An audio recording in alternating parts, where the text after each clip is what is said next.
Trouble under the hood leading you to the junkyard? Before you do this,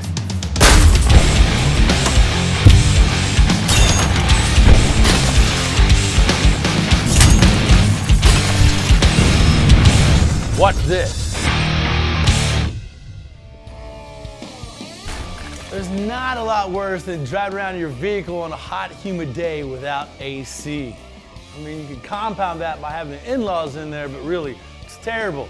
So if you recently discovered that your system is low on refrigerant, guess what?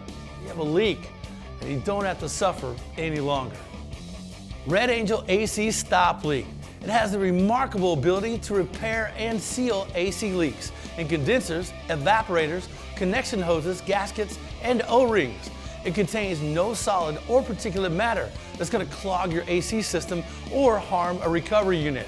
Once your leak is fixed, Red Angel will continue to lubricate and condition all your working parts. It's safe to use in both R12 or the R134A systems, and it's a guaranteed permanent seal.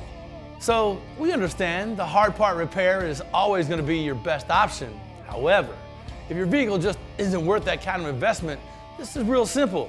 You reach for the Red Angel AC Stop Leak as a safe alternative solution. For complete installation instructions, check out our YouTube channel or get all the information you need in one place over at GoBDP.com.